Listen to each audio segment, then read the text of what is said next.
Maria, welcome to my channel. In today's video, I will be discussing positive discipline and Montessori approach and also the techniques that actually helped me.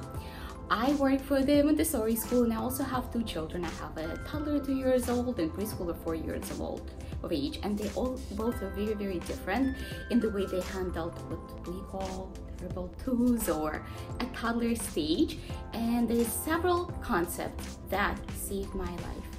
My channel is focused on the Montessori approach to parenting. We don't do screen time with the kids, so we always do all kinds of activities. I'm a working mom as well, so I share my routines and lifestyle. So if you are into this kind of content, make sure to subscribe to my channel and give me a like.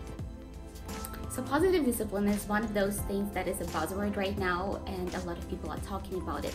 And as a concept, it sounds amazing. But then when you put yourself in real life situations, it's really hard to understand which principles to apply. So I'll share with you the ones that were very helpful for me. So number one concept, if your child is being rambunctious and doesn't want to follow through with what I will give you one tip that has been amazing with my son Justin. Justin is very independent. His number one word he uses is self. He wants to do everything himself. So for example, if I know it's his time to go on a potty, but for whatever reason he's playing and he doesn't want to do it, I give him two choices. I tell him, would you like to go yourself or would you like for me to put you on? And it is really powerful and it works like magic. I would say over 90% of the time that he's gonna pick self and he's gonna go and do it, versus me trying to put him on and he's screaming and kicking. So given two choices that you are okay with the result of. Another way of saying it, hey, do you want me to put your shorts on or would you like to do it yourself? Because a lot of the times during the dressing he might be kicking because it is funny for him, but giving him an option that he can put it himself or I will make him put it on actually resolves the issue for us. Another common issue in our household is actually with my daughter, who's really emotional and sometimes goes overboard. So when she needs to collect herself, we created what we call a peace corner in our living room. Originally I actually had a chair there, now it's just a corner. And when you start young, you can always say, hey, I see you're upset right now. Would you like to sit down and collect yourself? And then send them off to the peace chair, peace corner. Honestly, it's a good old-fashioned timeout in other words, but if you label it differently, it just gives a more positive vibe to it. Another way to handle a situation when you need them to do something, but they aren't agreeable is say, okay, how about you sit on this chair and then when you're ready, you can go ahead and eat your soup, or you can go ahead and put your shoes on, or you can go and play with the cars. Another tip that I got from my kids' school is if then sentences doesn't work very well for my son who is 2, so I think you can save that one for maybe for older children, or you might try, maybe it will work for yours. It works really well for my daughter. For example, if you will let your brother play with this toy, then you and I can draw. And you can always put after then something that is, you know, your child absolutely loves. I actually use that one a lot if I need to complete an activity, for example, that she doesn't want to do, as counting.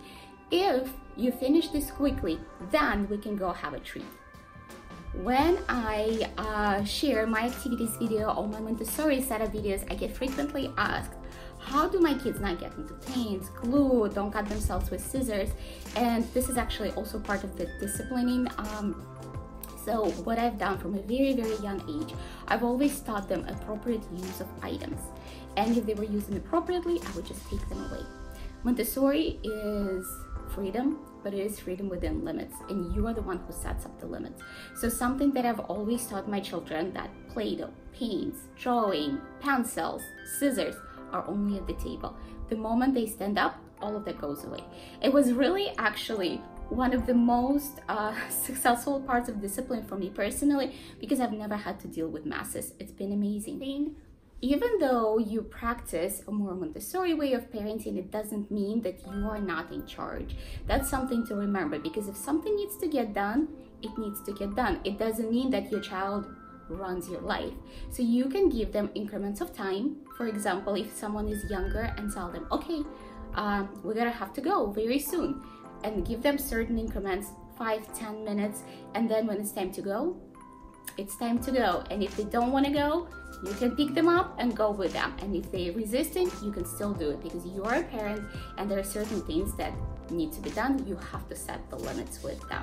Some kids might be more emotional than others, they just are, and during the twos, it's much more difficult for them to control.